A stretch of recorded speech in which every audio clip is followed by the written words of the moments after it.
It's here, the Retroid Pocket 2S. I'm super excited. I got home from work today and wabam, it was in my mailbox, finally. I only ordered it at the end of July. That's okay.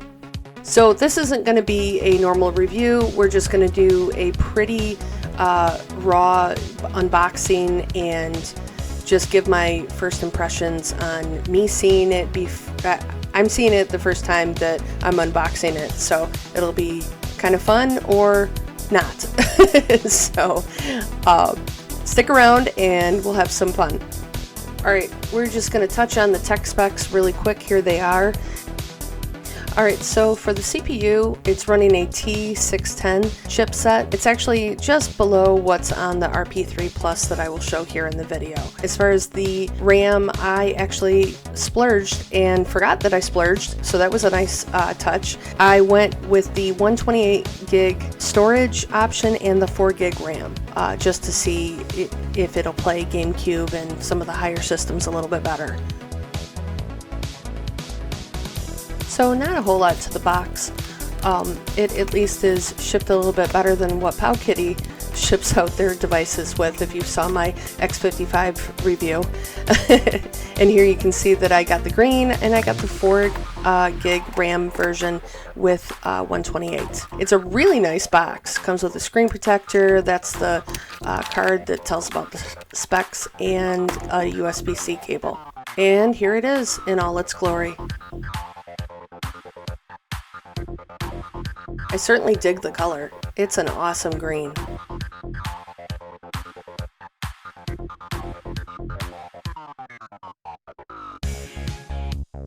See-through, you can see the board. It's pretty nice. The texture is actually what is on the RP3 Plus.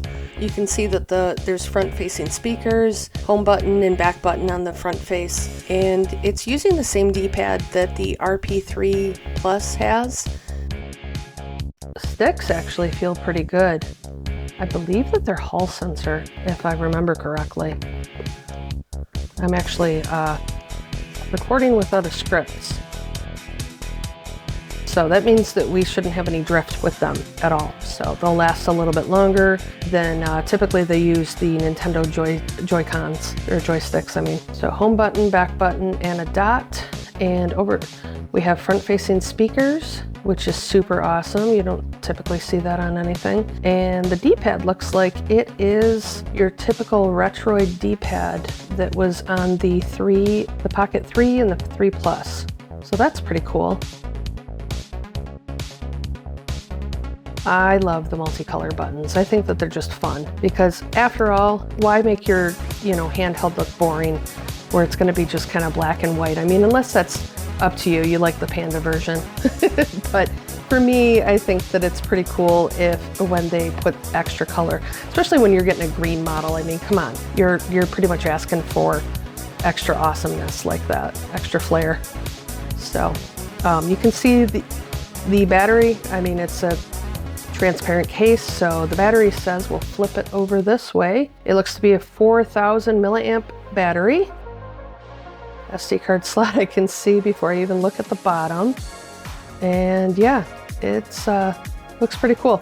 So the triggers feel pretty nice. I actually enjoy the triggers on the Pocket 3 Plus. I have a Pocket 3 Plus, and we got the volume up, plus on the right, minus on the left, power button on the top, and looks like mini HDMI out.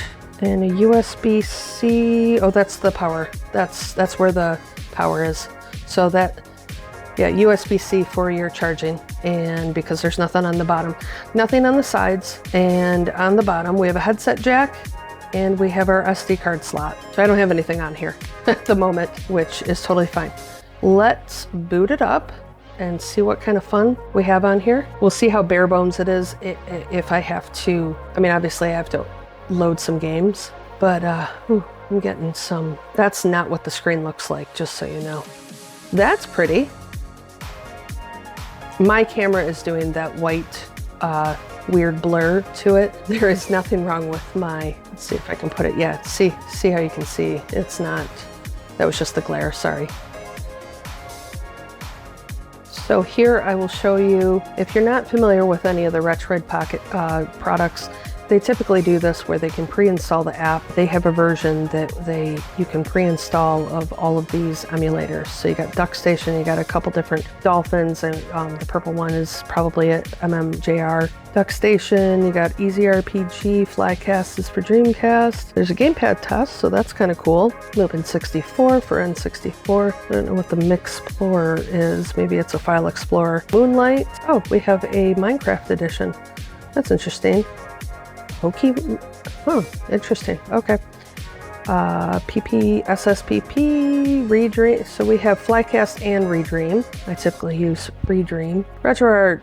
All right. So once all of that is installed, I just ended up installing all the apps because why not? I know that I could probably install them from the Google Play Store, but I just wanted to see what these. Here you have the launchers. We're going to go with the RP2S launcher, the Retroid launcher, versus the other one is just your standard Android launchers. I will say that as I was trying to connect to my Wi-Fi, it was a little hard to touch, to type in everything on the screen. You can see this is the RP3 Plus, which the RP3 is the same exact size as well, but you can see the definite screen size. I'm a big fan of the flared shoulder buttons versus the stacked shoulder buttons. So as far as what Amber Nick usually sends out, and it looks like this sits up. No, they're about the same. The 3 Plus looks like it kind of curves out a little bit. The 2S has more of a flat. The difference on the bottom is obviously the charging port and also the speakers. The speakers are on the 3 Plus are on the bottom versus the 2S. So that's kind of cool. We should be getting some pretty decent sound out of it.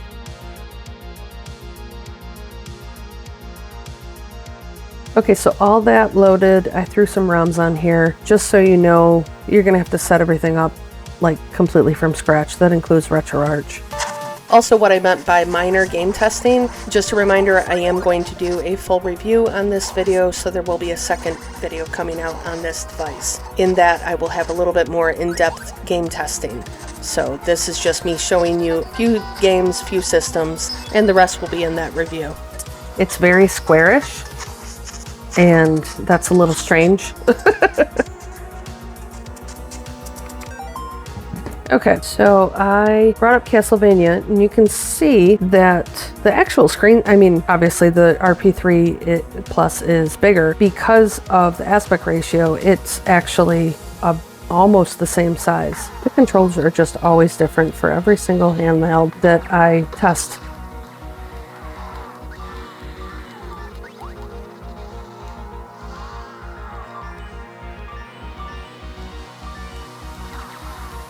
It seems to be running okay. I haven't really seen any slowdowns.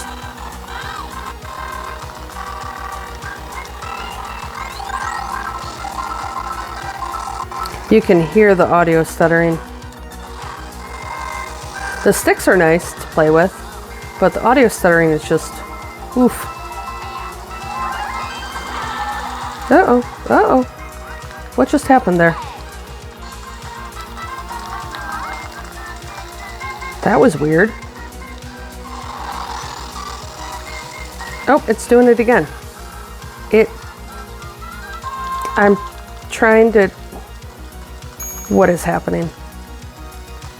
Trying to go to the left, stay on the track, and it kind of glitched out there for a second. And it was almost like the stick, right after it heard me say that the sticks are pretty nice. And I'm doing it again. That's strange.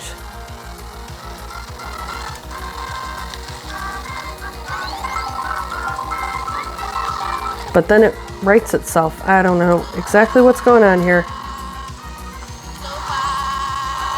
See, I'm able to go left. Oh.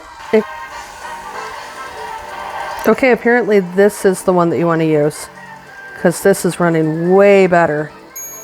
There's no audio glitching that I can really notice. Barely any stuttering. Seems like it's every once in a while it stutters on a frame, but it is super playable.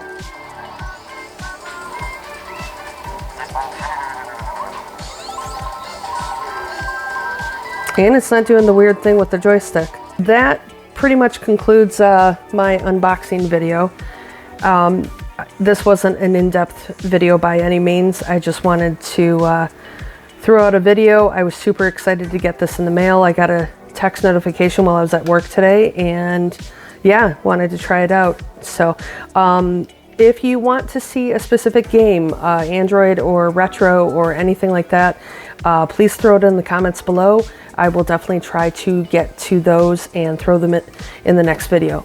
And I can test things out. So in addition to what I would normally test out. So I will say the touchscreen, it's a little hard to use as a touchscreen, but you know, I'm a little spoiled with the RP3 Plus. So, but yeah, we'll see what the next video comes up with.